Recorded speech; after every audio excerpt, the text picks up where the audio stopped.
Assalamualaikum warahmatullahi wabarakatuh.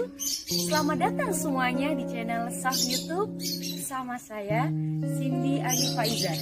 Marilah kita belajar bersama-sama tentang ilmu agama Islam. Salam ya Ramadan kawan-kawan semua. Mari kita melanjutkan kajian kita. Sekarang kita menginjak tentang kesunahan puasa dan hari-hari yang diharamkan untuk melakukan puasa. Wistahabbu fi shaumi salah satu asya'a. Kesunahan dalam berpuasa ada 3 hal. Yang pertama adalah ta'jilul fitri, menyegerakan berbuka puasa. Di sini diperbolehkan, bahkan disunahkan untuk menyegerakan puasa. Kalau dalam kitab Fathul Qoribnya diutarakan ahadua ta'jilu fitri intahaqqaqa shaimu ghurubasy syamsi. Boleh menyegerakan untuk berbuka puasa ketika memang sudah nyata, sudah tampak bahwasanya matahari telah tenggelam. Fa in syakka fala ya'jilu fitra wa yusanu ayftira ala tamri wa illa ma'u. Maka ketika masih ada keraguan antara sudah tenggelamnya matahari atau belum, maka tidak ada kesunahan untuk menyegerakan berbuka puasa. Nah, kalau dalam masalah menu berbuka puasa, apa yang disunahkan? Dalam hadis sudah banyak disebutkan, bahkan Al-Quran sepertinya juga sudah ada. Kalau di sini disebutkan, kesunahan ketika berbuka puasa hendaknya menggunakan menu dari kurma. Bahkan kurmanya ini harus berjumlah ganjil. Karena Kanjeng Nabi sangat suka menggunakan sesuatu dengan berjumlah ganjil. Lalu ketika tidak ada kurma, menggunakan apa? Bisa menggunakan dengan air. Itu untuk yang pertama. Untuk kesunahan yang kedua adalah wa ta'khirus sahuri, melakukan sahur.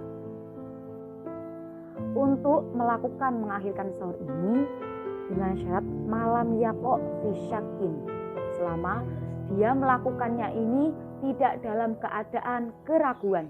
Berarti dia mengakhirkan sahurnya ini dia tidak ada keraguan sama sekali bahwasanya ini sudah masuk waktu fajar apa belum, sudah masuk waktu subuh atau belum, seperti itu. Dalam kitab Fathul Qoribnya juga ditambahkan keterangan wala yasilu sahur biqolil akli wasyurbi. Sahur tidak bisa hasil dengan sebab sedikitnya makan dan minum. Seperti itu. Kesunahan yang ketiga adalah wa tarkil hajri minal kalami, meninggalkan ucapan-ucapan yang jelek dari kalam. Kalam itu juga ucapan. Semisal ketika dia marah-marah, dia bisa mengatakan hal yang buruk, hal yang bisa menyakiti orang lain, atau berbohong, maka ini hendaknya dijauhi saat melakukan ibadah puasa.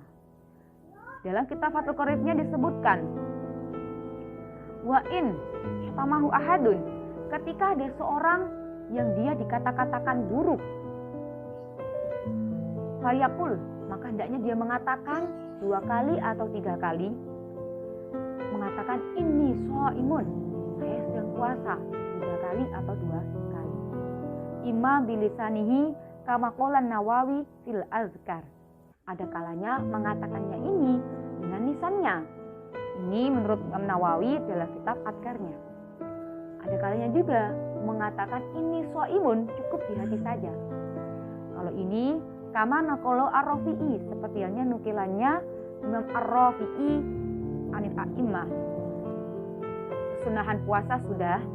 Sekarang kita menginjak tentang hari-hari yang diharamkan untuk berpuasa. Wa yahrumu siyamu khamsatu ayamin. Keharaman puasa itu ada 5 hari. Yakni al-idani ada 2 hari raya. Yakni hari raya di bulan Syawal, hari yang pertama, dan juga hari raya di bulan Idul Adha atau bulan 10 Dzulhijjah. Lalu yang ketiga, 3 hari yang melengkapi dari 2 hari tadi adalah wa ayyam tasyrik, hari tasyrik yang ada 3. Ayyam tasyrik itu adalah hari pada tanggal 11, 12 dan 13 setelah tanggal 10 dari bulan Dzulhijjah. Ini haram untuk melakukan puasa. Sudah. Sekarang hari yang dimakruhkan untuk berpuasa. Wa ikrahu shamu yaumi syakkin illa ayyuwafiqo adatun lahum. Dimakruhkan berpuasa di hari keraguan kecuali ketika bertepatan dengan kebiasaannya untuk berpuasa. Dalam kitab Fathul Qoribnya disebutkan makruhnya ini adalah makruh tahrim. Makruh tahrim berarti adalah hukum makruh yang mendekati keharuman. Ada makruh tahrim, ada makruh tanzih. Melakukan puasanya di hari keraguan maksudnya adalah melakukannya bila sababin yaktadi shaumuhu.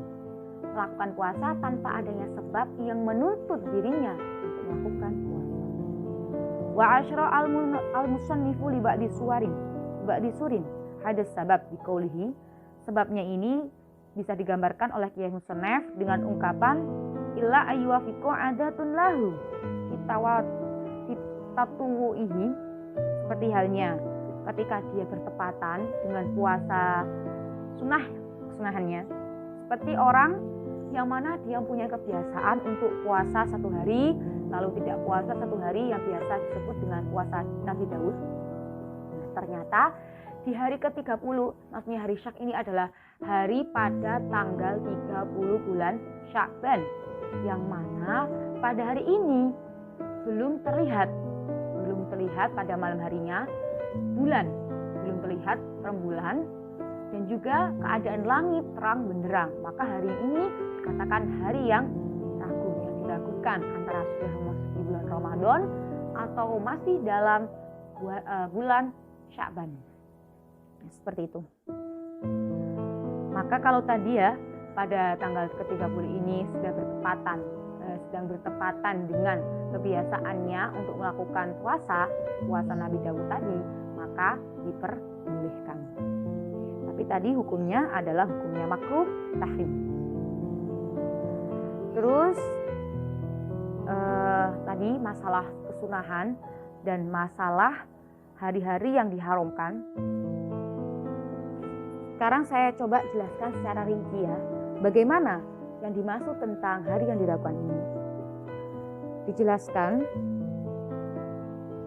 wa yaumi syakki dalam kitab Fathul Qoribnya, wa yaumus salasina min sya'bana, di dalam yaro al-hilala lailataha, as-sahwi aw tahaddatsan nas bi ru'yatihi, wa lam ya'lam adlun ra'ahu, aw syahida bi ru'yatihi sibyanun au abidun au fisqotun.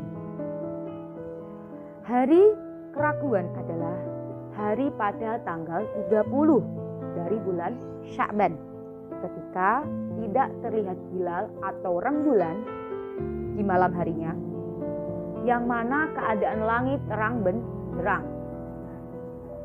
Au tahaddatsan nas, atau ada perbincangan, cerita-cerita dari para orang-orang bahwasanya mereka telah melihat hilal, dan juga orang adil tidak melihatnya. Lah di sini ada simpang siur. Orang-orang mengatakan bahwasanya mereka melihat hilal, tapi orang adil mengatakan bahwasanya dia belum melihat hilal atau rembulan. Au syahida bi ru'yatihi, atau yang menyaksikan melihat hilal ini adalah anak kecil atau budak atau orang yang fasik, maka hari itu masih dikatakan dalam kategori hari yang diragukan untuk berpuasa. Sekian ya dari saya yang menerangkan tentang kesunahan dan hari-hari yang diharamkan tadi, dan juga hari yang dimakruhkan untuk berpuasa. Sekian dari saya.